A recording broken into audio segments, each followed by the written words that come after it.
Whoa! Whoa! Oh my goodness! All right, I am probably playing with fire here, but I'm taking the Actbest core out on a snow ride today.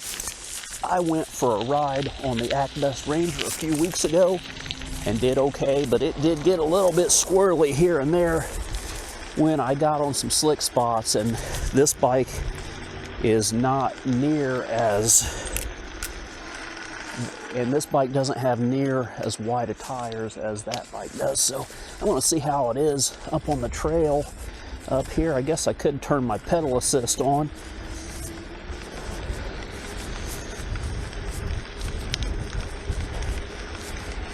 It is windy today and a bit chillier than last time. It's about 30 degrees out today, which is right at my cutoff point for riding. I do not like cold weather.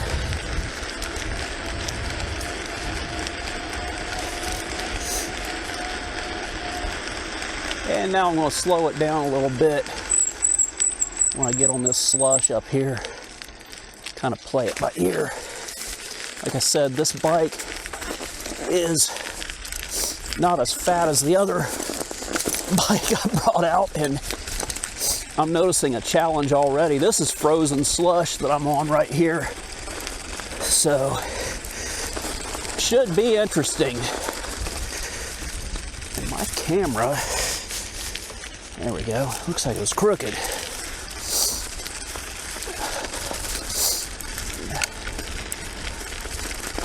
Whoa!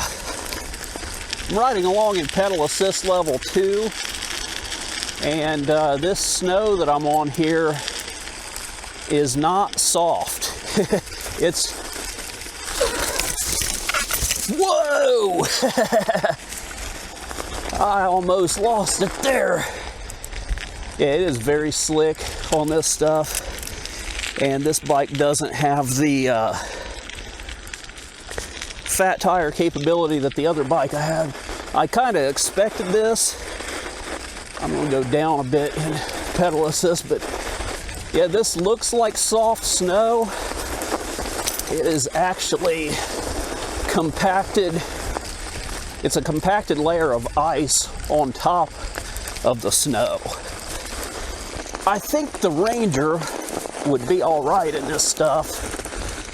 And this is a lot worse than what I was riding a couple weeks ago. What I was dealing with a few weeks ago was slush, but it was soft slush, and it would give when I would go through it. This is just a bit of a challenge, and it's pretty squirrely. Very bumpy, very hard. But I am getting through it all right. Probably going to have to come up with a different camera rig than what I did. This thing keeps going lopsided on me. I'm trying out a tactical chest bag. And what I had was a neck rig that would I'd hang the camera upside down on the neck rig, and it was good, but oh my goodness. Yeah, this one's probably not going to be a very long ride. I think the fat tire bike would eat right through this, but these, oh man, this is getting to be a challenge, because there's a layer of frozen slush underneath this, and the ice on top of it is making it really tricky to ride in. We'll go down a few gears and just try it without pedal assist. Yeah, it's really, these tires are not made for this. Probably not going to go too far today. Any amount of pedal assist on this is just giving a little bit too much torque to the rear wheel. Anyway, what I was saying with the camera rig I've got this chest bag, and the point behind this is that I can carry all my gear on this chest bag and in a hip pouch and put less strain on my neck and have what little weight I do have from gear put on my shoulders and my hips. But I'm gonna have to come up with something to make sure that it's staying level, because from what I'm seeing here now, whoa, it keeps wanting to drift to the left, and it's looking, yeah, it's lopsided again. Whew. I tell you, man,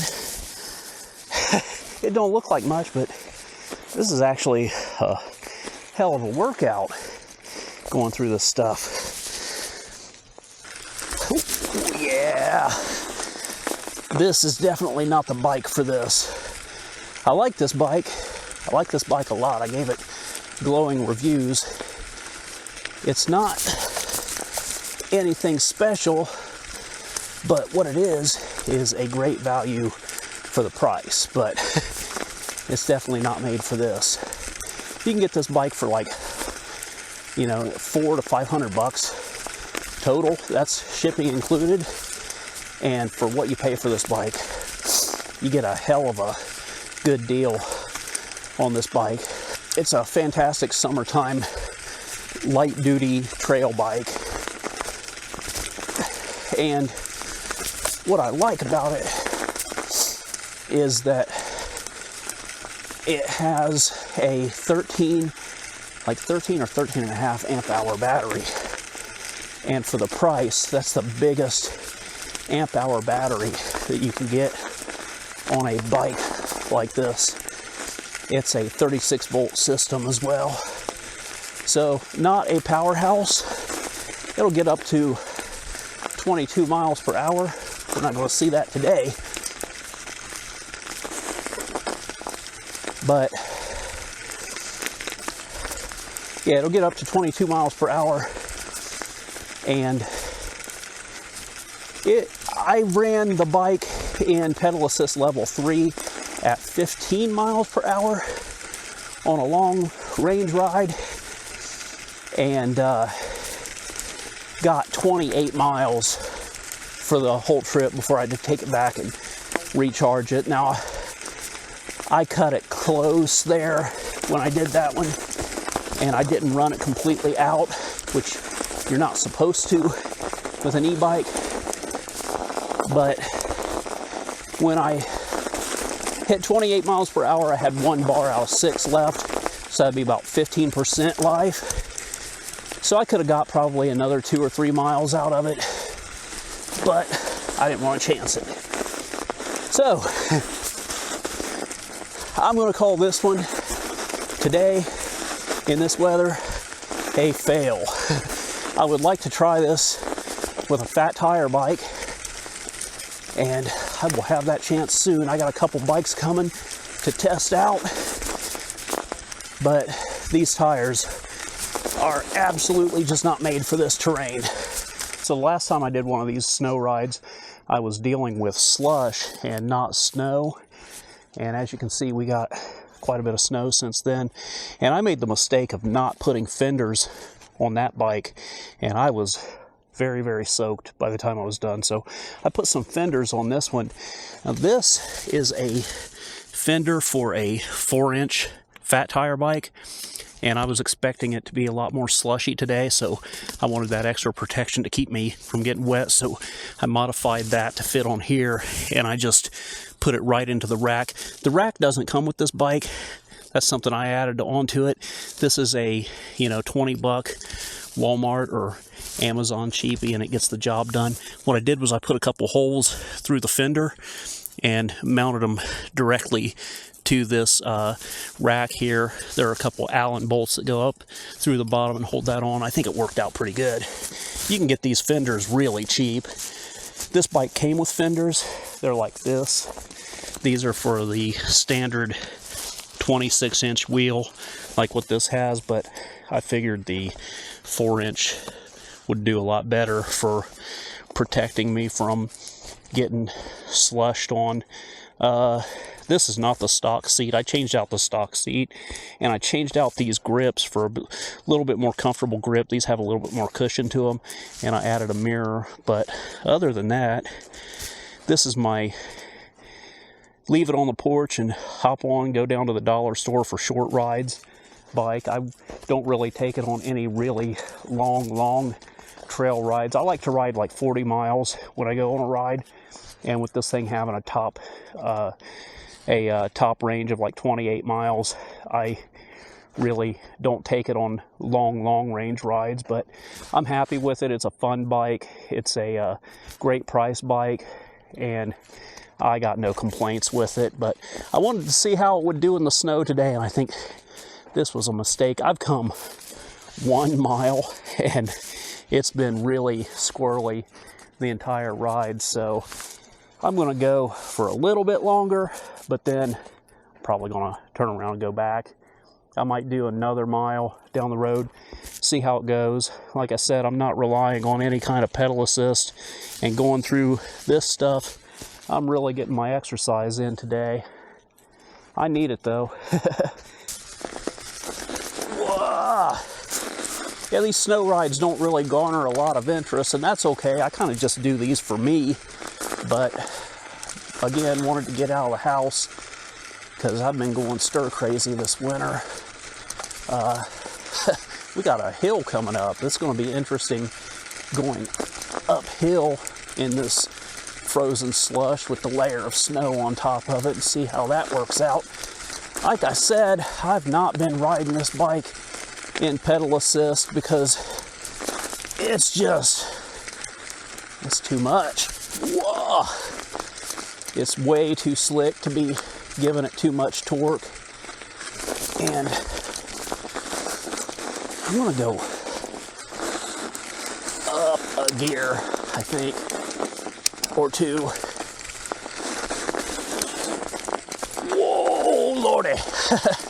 I do have a couple of bikes coming up, and just in time, because this week it's going to warm up and melt a bunch of this stuff off. So I should be getting back in the swing of things. I got a couple of pretty unique bikes coming. They should be interesting, so if e-bikes are your thing, be sure to subscribe so you don't miss those. Wow. Yeah, this is, whoa. I'm gonna walk it up the rest of the hill. It is too slick for these wheels, for sure. And so I wanted to continue going, but unfortunately these wheels are just not made for this snow. If they were a little bit bigger and had some thicker tread on them, they'd probably be okay, but unfortunately with this, it's been too much of a challenge keeping it upright in this stuff. I'm going to head on back because the sun is setting over this hill, and it's going to start getting dark soon, so it's going to get even colder. I'm not minding this weather. I'm not a cold weather guy, but it's been about 30 degrees and no wind, so it's really not too bad. But man, I'll tell you, riding through this snow has taken the wind out of me for sure. It is a challenge. Try to clear some of this off so you can see what I'm dealing with here. But we got about 2 inches of snow, and then we've got slush that people have knocked down with when they've come out here and ridden this trail, probably with dirt bikes or four-wheelers or whatever like that. So when you hit one of these frozen ridges, it really throws you for a loop, especially with these tires. Like I said, I think if I had some bigger wheels, it'd probably be all right, but not these. All right, I'm going back now and headed down this hill. Hopefully I don't wipe out. Haven't wiped out yet, but I've come close a few times. It is slicker than camel snot out here. Whoa! Yeah, if you were looking for a high-speed ride today, it's not this.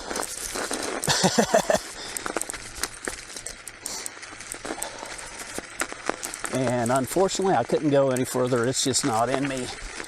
And I don't have the right tool for the job with this bike. I should have done things backwards. The last time I rode in that slush, I should have brought this bike. And then on this one, I should have brought the Actbest Ranger. All right, so I took the fender and the rear rack off of there. That allowed me to take the seat down to that far, which is really low for me, but I normally ride with it kind of high. I'm 5'10". We're going to see how this works with me being able to put my feet on the ground, but I can only test it out for a little while because the sun is starting to go down. It's going to start getting really cold out here. But here we go. All right, here we go. It feels weird riding a bicycle with the seat this low, but it's a necessary evil. We're going to try this out. I'm going to go the other direction this time so I'm not boring you with the same scenery. And I'm definitely going to take it down to pedal assist 1 to start. I'm just walking it through this snow till I get up on the trail.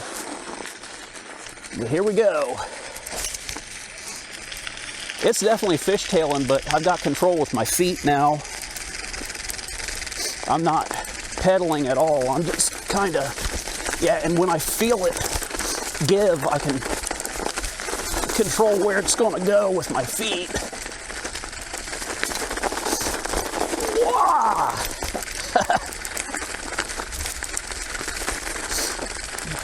It feels a lot safer doing it this way for sure. I don't imagine a whole lot of people are going to ride e-bikes in the snow, especially not bikes with tires that are this thin, but you never know. If you're going to do it, this is the way I recommend doing it. I should have come this way to begin with. I got some patches through here that are not iced up, but you know, I said that I'd be riding in the snow, and riding over here in this dry patch, that's not riding in the snow. I'd be a liar if I did that. There we go. Back in the... Whoa!